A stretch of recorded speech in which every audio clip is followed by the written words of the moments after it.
Brought to you by V-Guard, co-powered by Sensodyne and Vimal. બોલો ઝુબા કેસરી.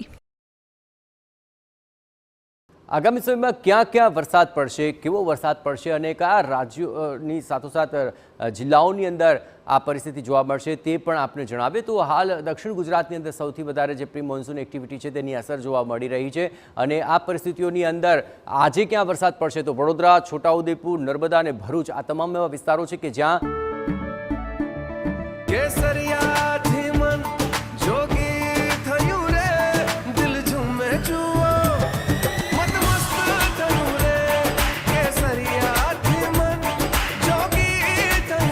हर पल मनाओ केसरी त्योहार विमल.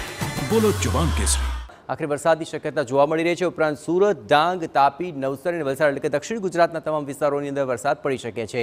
એ ઉપરાંત મધ્ય ગુજરાતમાં પંચમહાલ, દાહોદ ત્યાં વરસાદ પડી શકે છે. સૌરાષ્ટ્રના કેટલાક ભાગોની અંદર પણ વરસાદની શક્યતા જોવા મળી રહી છે અને આગામી સમયમાં આ જ પ્રકારની પરિસ્થિતિ જે છે તે 11 જૂને જોવા મળશે. એટલે કે પંચમહાલ, દાહોદ, છોટાઉદેપુરની અંદર વરસાદના અહેવાલ છે. નર્મદા, સુરત, તાપી અને ડાંગની અંદર શક્યતા 11 જૂને વરસાદની છે.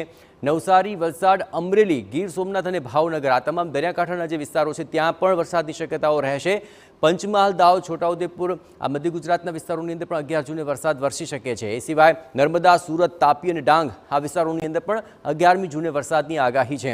આ ઉપરાંત નવસારીમાં, વલસાડમાં, અમરેલી, ગીર સોમનાથ, ભાવનગર આ તમામ એવા દરિયાકાંઠાના જે વિસ્તારો છે ત્યાં પણ વરસાદની શક્યતા જોવા મળી રહી છે. આપણે જણાવીએ કે આ તમામ દરિયાકાંઠાના વિસ્તારો દક્ષિણ ગુજરાતના તમામ ભૂભાગ ઉપર સૌથી વધુ આ પ્રી મોન્સૂન એક્ટિવિટીની અસર જોવા મળશે. એટલે કે આગામી 3 થી 4 દિવસ માટે આ પ્રકારે વાદળછાયું વાતાવરણ રહેવાની પૂરેપૂરી શક્યતા જોવા મળી રહી છે અને એ દિવસો દરમિયાન આખરે લોકોને ગરમીમાંથી પણ ચોક્કસ રાહત મળી શકે છે.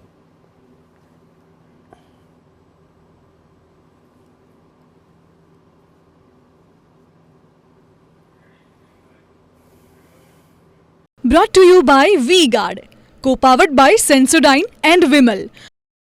બોલો ઝુબા કેસરી.